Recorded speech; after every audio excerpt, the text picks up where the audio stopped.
podcast. Conhecimento que sai de dentro das paredes da escola e chega até você. Hoje os alunos Rafael Lesse e Rafaela Rubio conversam com Valdirene Silva, professora de arte, sobre artes. Oi pessoal, sejam bem-vindos a mais um episódio do podcast. Eu sou o Rafael Lesse. Eu sou a Rafaela Rubio. E hoje a gente está aqui para entrevistar a professora Valdirene, que dá aula de História da Arte aqui no Colégio Portinari. Primeiramente, a gente queria agradecer o tempo da professora para vir conversar aqui com a gente hoje. É um prazer estar com vocês aqui. A gente aprendeu que a arte contemporânea ela pode ser considerada tudo. Isso, de certa forma, desvaloriza a arte? Eu acredito que não. Eu acredito que valoriza todos os tipos de arte. Porque hoje,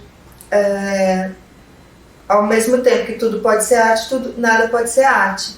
E ao mesmo tempo, aquelas obras acadêmicas, né, todas certinhas, bonitinhas, elas também são valorizadas. A ideia é que hoje nós não temos mais um cânone, né, regras fixas. E também a arte contemporânea ela não diz mais respeito a você olhar uma obra e falar que linda, vou decorar minha casa com ela. Então a arte contemporânea ela tem a ver com uma estética de comunicar alguma coisa, né? Então quando as vanguardas artísticas surgiram, elas queriam ser contrárias a algumas regras, justamente porque elas não tinham voz antes.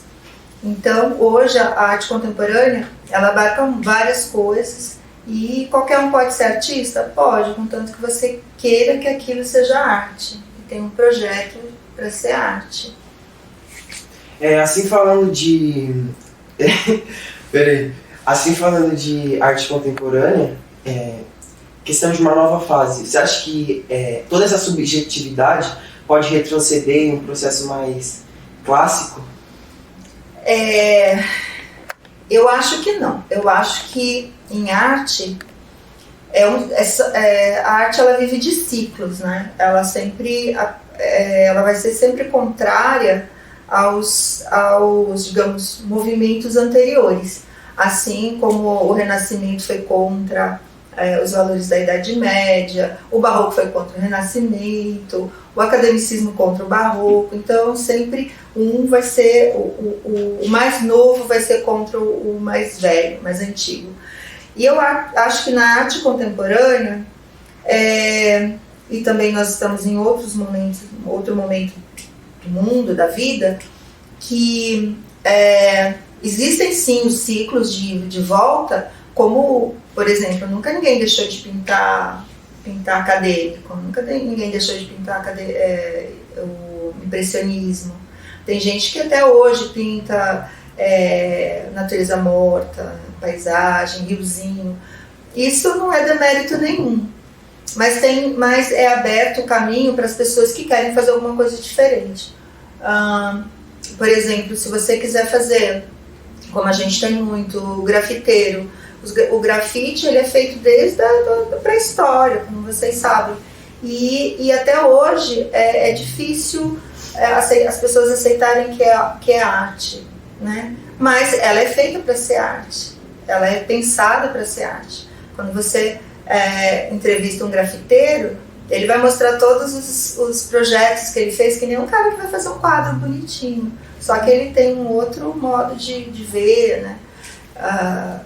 Um modo de pensar, quem vai ver aquilo e tudo mais. E eu acho que a arte contemporânea, nós nunca vamos voltar àquela coisa certinha, mesmo porque nós nunca deixamos, né, de pintar. Então a arte contemporânea ela é um acréscimo só.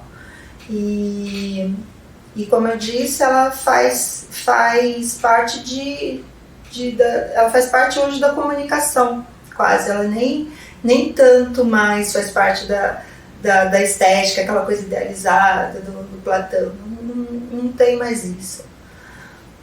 Então, o fato dela ser, de certa forma, mais simples, abre mais porta para as pessoas se interessarem por arte, virarem artistas, quererem estudar arte? Ela é mais simples na forma, Uhum.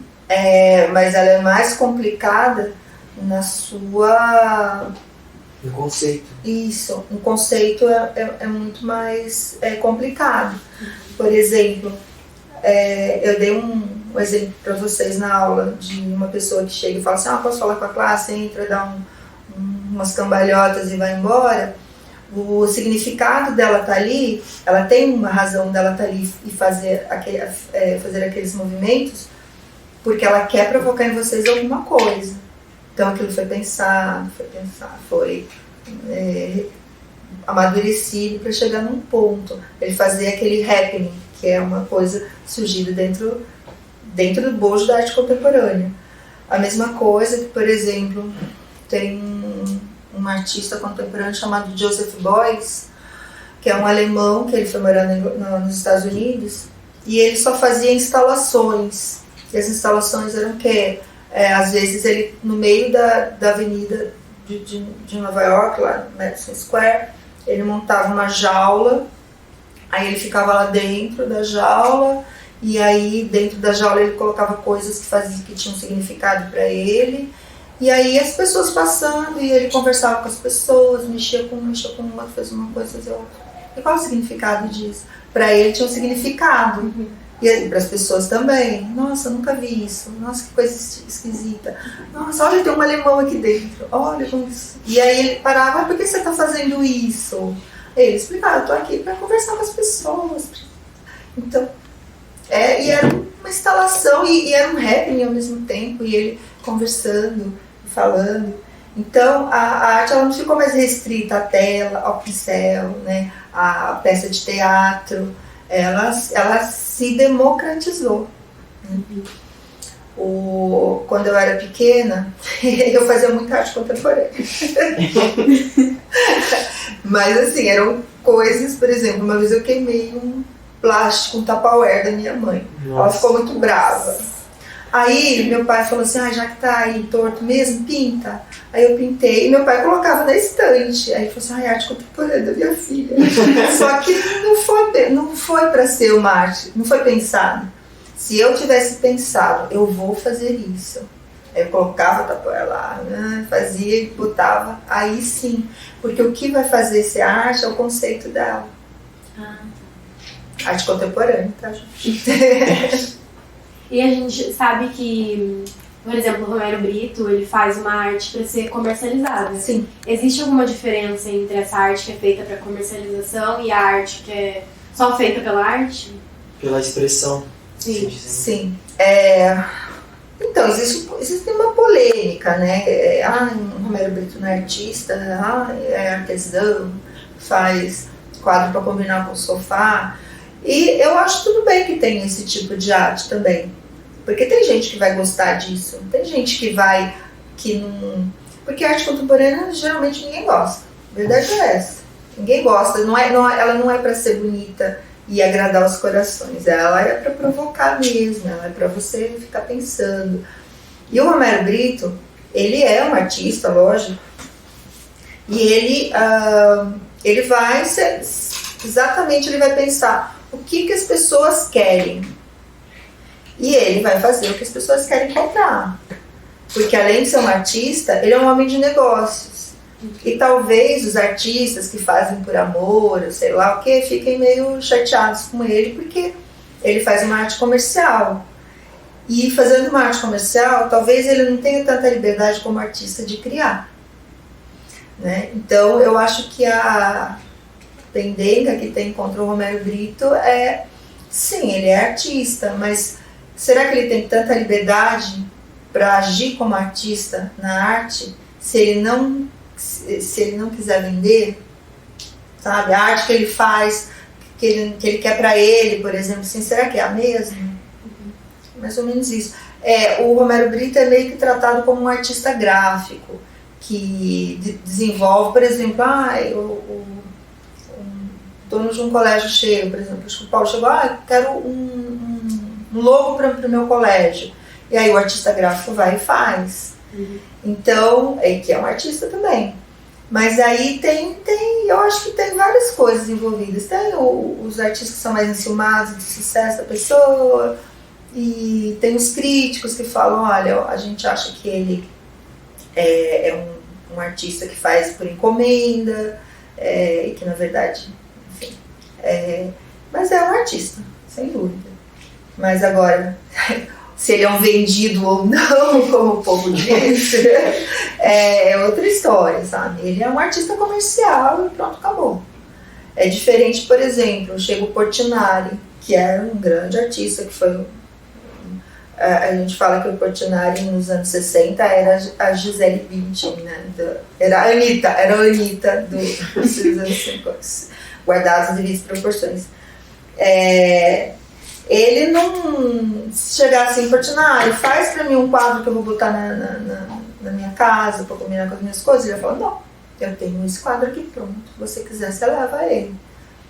É aí que tá a diferença. É o oposto, né? A questão é essa. Não é que ele seja ruim, tudo. É uma outra posição que ele ocupa, de uma escolha que ele fez. E é isso. Conta pra gente alguma experiência que você teve, tipo, em relação a espanto com arte contemporânea, feira de arte, em algum museu. Tem várias. Uma das mais engraçadas é aquela que eu contei para vocês, que eu fazia um curso no Museu de Arte Contemporânea da USP e eu atravessava o museu para chegar na sala de aula. E aí eu chegava assim, no meio da sala de exposição tinha uma grande escada de pintura, muito grande, assim, armada. E eu passava por ali e falava assim, nossa, mas que gente mais, né, não liga, isso aqui tá para trocar essa lâmpada aqui, não troca. E assim, foram meses.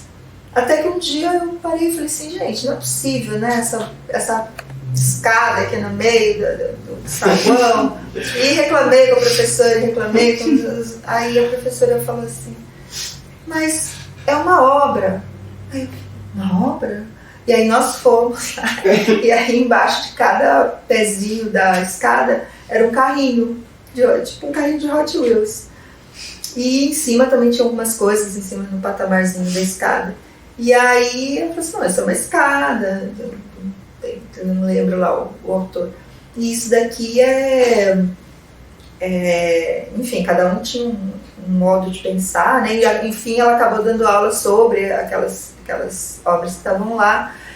E foi muito interessante, porque eu já o espanto de encontrar aquilo como uma obra e depois de você começar a pensar sobre essas questões é que é o mais interessante.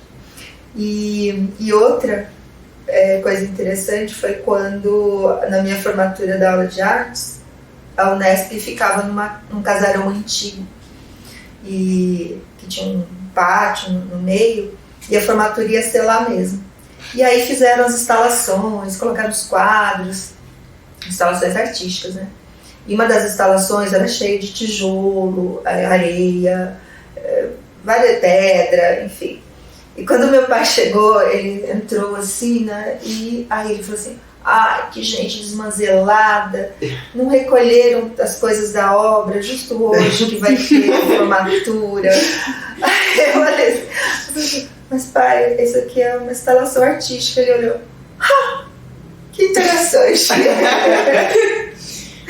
Porque a verdade é uma coisa para você, é como se essas pequenas coisinhas, são pequenos espantos na vida diária, assim, que você olha e fala, nossa, não sabia que era isso. E para fazer mesmo, dar um gatilho para você pensar, né, dar um corte naquilo que está tão planejado, né, está tão automático, e você dá uma pausa para pensar em outra coisa e meio que se desligar um pouco da vida, né, cotidiana, que é tudo tão amarradinho.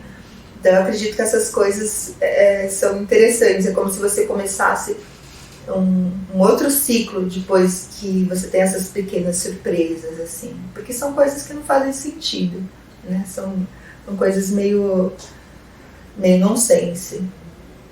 E qual que é a influência, agora falando de arte nacional, qual é a influência da arte externa, com as vanguardas europeias, por exemplo, com com a arte nacional? O que está surgindo? Ah, sim. Bom, nós temos 2 momentos de influência artística no Brasil. A primeira, na verdade 3. A primeira é a barroca, que vem, né, com os padres, e que vai durar 200 anos, mais ou menos, que vai se manifestar principalmente nas igrejas, né, na tradição barroca, de música, enfim. E a segunda vai ser, por causa da vinda da família real portuguesa em 1808, eles vão trazer os artistas franceses que estão sendo expulsos da França, porque o Napoleão perdeu, né, o poder. E a família real estava aqui no Brasil e falou assim: aqui é tudo tão tosco, precisamos de uma coisa melhorzinha. E foi isso mesmo. E aí trouxeram os artistas que estavam sendo expulsos da França. E aí a gente tem, então, e nessa época está o neoclassicismo. E o neoclassicismo vai meio que ser implantado meio à força, assim, porque tudo que está consolidado não quer sair do lugar, né? Então, ele chegava e falou assim: olha, isso aqui, não, mas eu não vou mudar a minha casa, que tem essas feições barrocas, não, a gente vai maquiar a casa. Eu colocava uma fachada neoclássica, e assim, né, nós passamos a ter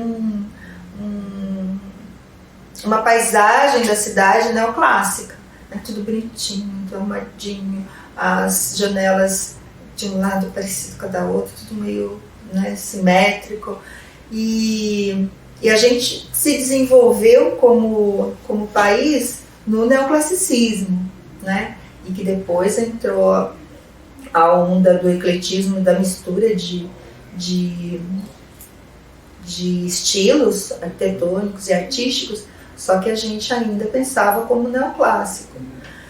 Na vanguarda brasileira, que foi o estopim, a Semana de Arte de 22, eram pessoas que iam para a Europa estudar e conheciam as vanguardas artísticas lá, como a Anita Malfatti, que foi para a Alemanha e voltou pintando expressionismo, como a Tarsila do Amaral, que foi para a França e voltou pintando cubista. E aí a ideia era dessa turma, né, que foi para lá e trazia as coisas, era justamente se aproveitar do que tinha de bom lá e usar aqui pra gente, que era o pessoal da antropofagia. Eu como o que tem de lá e vomito aqui o que é bom para mim, e vamos misturar. Então, as vanguardas europeias são essenciais para o nosso modernismo, porque senão era capaz a gente ainda estar neoclássico até hoje. Então, a primeira geração dos modernistas, todos eles conheceram as vanguardas, todos. O Mário de Andrade na literatura, o Oswald e vários outros, porque a gente pensa na Semana de 22 mais como na literatura, mas foi em todas as linguagens da arte. E as vanguardas né, as várias vanguardas europeias foram fundamentais para a gente dar esse salto no modernismo. E a Semana da Arte Moderna, ela ainda tem muita influência na arte atual? Ainda tem muita influência. Embora a gente ouça que a Semana de Arte 22 foi um bando de burgueses safados falando mal da sua própria classe. Não, isso aconteceu há muito pouco tempo, sabe? E aí a gente percebe como ainda tem pessoas reacionárias, né, que não admitem, isso daí não teve valor. Mas se a gente não tivesse feito esse corte por pessoas que eram assim de elite, mas que ao mesmo tempo tinham noção do que elas eram e onde que elas estavam, né, de fazer a crítica dentro da sua própria bolha, né, quando o Mário fala fora o burguês níquel, fora esse burguês, porque ele estava falando dele. Ele estava falando dele, dos colegas dele, porque ele também era um burguês safado. Ele estava falando, porque eu também sou. Eu também estou aqui nessa... aproveitando das benesses de ser elite, de ser burguês. Mas tá ruim assim, porque senão a gente não evolui. E até hoje, nós colhemos os frutos da semana de 22. O próprio Emicida, no Amarelo, né, naquele documentário, ele fala: eu estou aqui hoje porque existiu a semana de 22. Porque hoje eu posso pegar o rap, que é uma coisa americana, que não tem nada a ver com o nosso contexto, e transformar ele numa obra brasileira, que as pessoas entendam. Né? Porque eu poderia simplesmente cantar em inglês e tá tudo bem, e não falar das coisas nossas. Há umas 2 semanas atrás, o professor Anderson mesmo deu uma palestra sobre isso, né? Do que a gente ainda colhe sobre que a gente ainda, os frutos que a gente ainda colhe da semana de 22.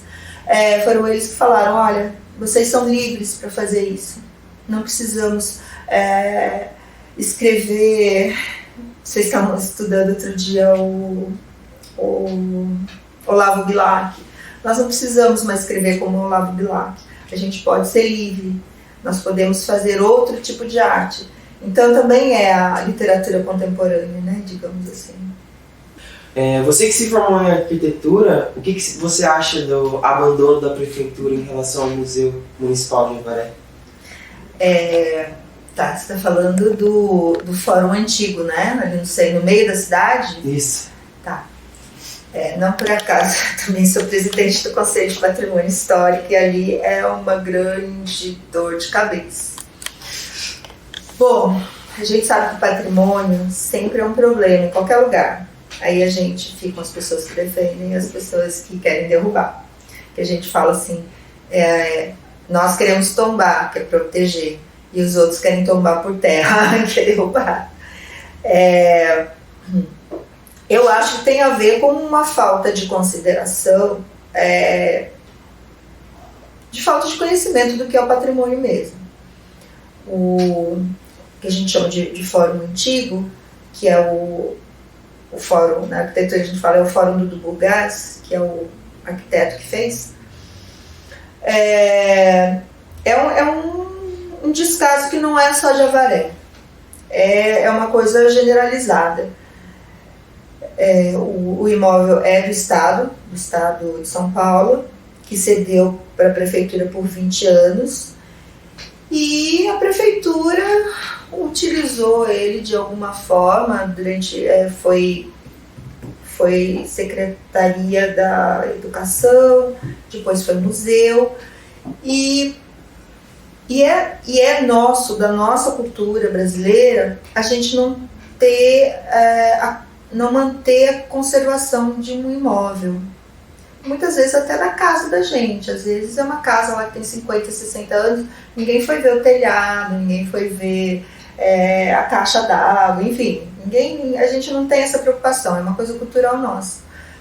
E aí lá também ninguém foi ver se o telhado estava bom, se tinha problema de calha, enfim. E foram feitos alguns concertos com o pai do atual prefeito, que ele fez algumas reformas, que é uma coisa errada, né, para um bem tombado, mas que deram uma certa, deram uma vida útil maior. Só que de uns 10 anos para cá, o que acontece é que o telhado está totalmente podre. E ele começou a ceder. E é um prédio assim, não dá para ser usado mais, por isso que o museu saiu de lá e foi para outro lugar. E lá hoje existe a guerra. Acabou os 20 anos de cessão e agora voltou para o Estado. O Estado fala assim, mas vocês usaram durante 20 anos e não cuidaram. Mas você que é o dono. E aí ficam empurrando para o outro, empurrando para um. E até hoje, por exemplo, nós não conseguimos entrar lá para saber o estado. O estado deve estar deplorável. Por quê? Porque ele está condenado. Assim, condenado, quer dizer, a gente entra e o telhado pode desabar em cima da gente. Então a gente não consegue entrar. Então nós estamos numa situação assim, se correr o bicho pega, se ficar o bicho corre. O certo seria, assim, do meu ponto de vista, juntar os poderes, né, o Estado e a Prefeitura, fazerem um diálogo. Olha, vamos trabalhar juntos, vamos captar grana para fazer, porque é uma coisa que fica caríssima de restaurar, né? Vamos trabalhar juntos e vamos resolver isso. Mas a questão é que os poderes sempre vão achar alguma coisa que vai ser muito mais urgente para fazer do que restaurar um prédio antigo. E tem muito poder também, não digo que é daqui de Avaré, que tem muito poder que também fala assim, eu vou deixar lá, ficar velho, a hora que desabar, desabou e tá tudo bem. Só que assim, nós temos exemplos de fórum que são iguais, a planta é igual, foi o mesmo arquiteto que fez em Iaras, em Franca, que estão funcionando, que estão bonitos, que estão bem cuidados, porque a Prefeitura e o Estado deram apoio. Então a gente sabe que isso é possível, e que é uma questão dos poderes mesmo se falarem, olha, vamos aí, vamos fazer junto, vamos caminhar junto. Então acho que é uma falta de diálogo, porque um não quer fazer porque já está no final do mandato, o outro não quer fazer porque vai terminar a obra Então também tem as coisas dos egos políticos, enfim. Mas assim como o Castelinho, nós temos a estação antiga de Avaré, a primeira estação antiga, que é de 1896, que a cidade se desenvolveu por causa dela, que é o único bem tombado pelo IPHAN, que é o órgão máximo de proteção. Tá lá abandonada, então é assim, não é uma coisa única, só existe aquele imóvel que está assim, não, são vários. Então é assim, uma certa falta de importância, de dar importância para aquilo. Não só digamos assim, da prefeitura, mas é a população mesmo, sabe? Tem gente que fala assim, aquilo lá é velho, manda tombar, derruba, constrói um negócio bonito, assim, cheio de vidro. O povo gosta de vidro e gosta de espelho. Mas eu acho que é tudo... E eu fiquei 4 anos como presidente do Conselho de Patrimônio, já fiquei até doente por causa disso. Eu estou saindo agora, vai entrar um povo novo, graças a Deus. E eu de todo o coração desejo, tomara que eles resolvam. Porque em 4 anos a gente trabalhou tanto, e parece que a gente conseguiu tão pouco. Mas a questão do patrimônio é mais ou menos essa. A gente trabalha, é um trabalho de formiguinha, mas quem é apaixonado por isso e vai continuar sendo. A gente pode ver também que tem nas casas uma arquitetura mais antiga. De que época que é? Aqui em Avaré, a gente tem nós temos 2 grandes blocos. Tem de várias épocas, né? A cidade é de 1800 e pouco, 1861, se eu não me engano. Então, até a virada do século, ela vai ter umas casas muito simples. Com a chegada dos italianos para cá, que são melhores, que trouxeram a alvenaria, né, de tijolos, e os mestres pedreiros, a gente consegue ter umas casas mais estilosas, digamos assim. Então nós vamos ter bastante casas em estilo eclético, que mistura vários estilos. Tem várias casas assim ainda, que são casas que elas são construídas na beira da calçada, sabe? Não tem recuo. Então você abre a janela e dá de cara com a pessoa ali na frente. Porque antigamente não tinha trânsito, né? Então não tinha barulho. Aí a gente tem um segundo momento, que é dos anos 30, 40, que nós vamos ter dois estilos, que é o neocolonial e o Art Deco. O Art Deco, ele é usado quase mais para comércio, para órgãos públicos, por exemplo, a prefeitura, o Colégio Maneco Dionísio, onde é a droga raia ali na esquina do mercado municipal e alguns outros prédios, porque eles vão ter uma fachada mais quadrada, com uma simetria mais toda geométrica, não vai mais usar florzinha, aquelas coisas todas. Ao contrário do neobarroco, que vai gostar muito das florzinhas, das colunas torcidas, e vai ser mais usado em casas. Então a gente vai ter esses dois estilos que vão estar caminhando juntos até mais ou menos os anos 50. Aí, a partir dos anos 50, é que o modernismo chega aqui em Avaré. Aí nós encontramos umas casas modernistas, por exemplo, o quarteirão que fica do lado do Paço Municipal, tirando a casa de esquina, que é uma casa eclética de 1920, 30, as outras casas são todas casas modernistas, que elas já são casas afastadas, que tem jardim na frente, aí tem um telhado já com aqueles telhões de eternite. Então é bem visível assim, a diferença de época aqui em Avaré com esses estilos, mas são os preferidos. E hoje em dia as pessoas nem escolhem mais, né? Escolhe tipo assim, quando a pessoa fala, eu vou comprar uma casa, que estilo você quer? O estilo que eu tiver dinheiro para comprar. Né?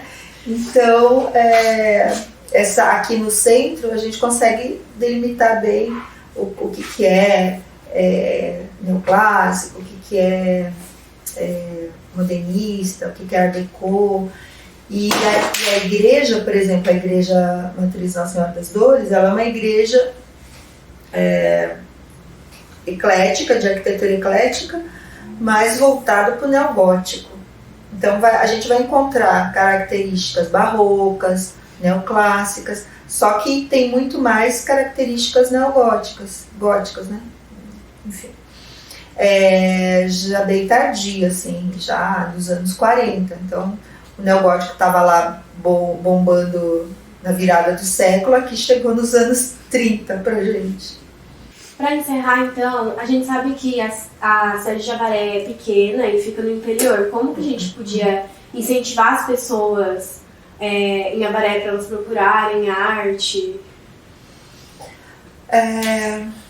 Avaré é uma cidade, realmente, é uma cidade de porte médio, que todo mundo se conhece, né? E eu acho que aqui existem alguns instrumentos de cultura e de arte.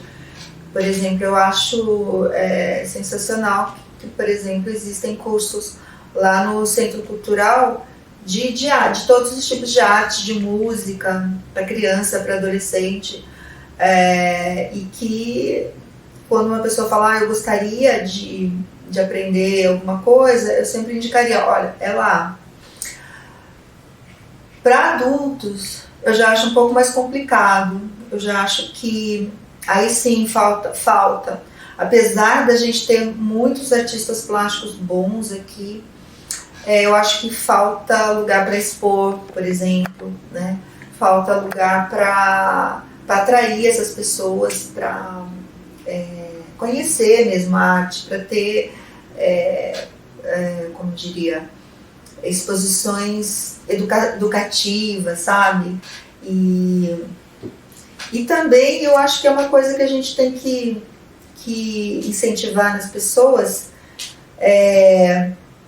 ir lá fora, fazer que nem os modernistas, ir lá fora, vai lá para São Paulo, aprende, vê, traz coisas, faz exposição, mostra para as pessoas, faz as coisas, sabe?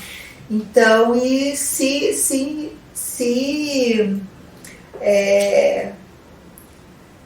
trazer mesmo as coisas legais para mostrar para quem não pôde sair daqui, né? Fazer e mesmo que a gente não consiga assim levar todo mundo para fora, eu acho que vale a pena você trazer alguma coisa para as pessoas. Por exemplo, a gente vai numa exposição, por que a gente não pode fazer uma exposição depois na escola para mostrar para as pessoas que não foram? Ou fazer uma exposição, vamos pegar lá na prefeitura, ô seu prefeito, deixa eu usar esse sabão aqui para a gente fazer uma exposição. São pequenas coisas, mas eu acho que se todo mundo se cotizasse para fazer isso, acho que daria um pouco de resultado. E assim, eu acho que a Avaré é muito fechada com questões que vêm de fora. Eu acho muito assim, vem um cantor de fora, não é? Os cantores daqui. Aí vem um pintor de fora, um artista de fora fazer alguma coisa. Aí os próprios artistas daqui fazem. Aí vem eu tenho uma amiga que é super maravilhosa, atriz, formada na USP, e chegou aqui, ela não tinha campo para trabalhar, porque o pessoal fechou o campo para ela. E, inclusive, ela morou aqui um tempo e foi embora, porque ela chegou com uma proposta muito inovadora, não, né? Lá em São Paulo já está velha, mas ela chegou aqui e aí ela não achou, porque os pares não quiseram, porque os pares já estão assim montados naquela estrutura. E a gente é bastante provinciano em questão de cultura ainda. Então eu acho que também é o nosso papel de trazer as coisas e mostrar para os outros o que está acontecendo lá, que pode fazer aqui também. E é isso, basicamente. Aqui em Avaré a galera tem a cabeça muito mais conservadora, né? Por ser uma cidade pequena. Então, toda cidade do interior costuma ser mais conservadora, em todos os sentidos, né? Nos costumes e tudo mais. E a gente sabe que a maioria é conservadora da boca para fora. Mas é verdade. E eu acho que também é uma coisa nossa de mudar, e mudando também aos poucos isso, sabe? Por exemplo, a gente tem uma poetisa maravilhosa chamada Anita Ferreira de Maria, que o museu lá em cima no Caique tem o nome dela. Ela e o marido, eles eram escritores, e eles eram da elite, eles eram burgueses, mas só que eles iam para São Paulo e eles traziam as coisas e faziam exposições, e colocavam no museu e traziam as pessoas, e faziam saraus, e mostravam as coisas novas. E ela ia para o Rio de Janeiro e trazia coisas, e trazia as peças para as pessoas montarem aqui. Então, eu acho que hoje em dia falta isso, as pessoas terem esse desprendimento de fazer, eu vou fazer e vou trazer, né? Vou trazer para as pessoas aproveitarem. E aí a gente acaba tirando um pouco do conservadorismo das pessoas, porque elas vão aprendendo, né, que não precisa ser tão fechado. E as pessoas no interior, não é só aqui em Avaré, todas elas têm muito medo de perder o que elas têm, né? Elas têm esse lugar aqui está confortável, está seguro, por que eu vou mudar? Né? E a arte faz as pessoas mudarem. Então eu acho que muito por isso também. Né? Sim. Muito obrigada por conversar com a gente hoje, disponibilizar um pouco do seu tempo. Foi um papo muito legal e obrigada por escutar a gente. Foi um prazer estar aqui com você. Até o próximo episódio. Gostaram? Então compartilhem o conhecimento e sigam nossas redes sociais. Facebook, Portinari Colégio. Instagram, Colégio Portinari Avaré. Canal do YouTube, Portinari Avaré. E o Spotify, Podcast. Até o próximo podcast.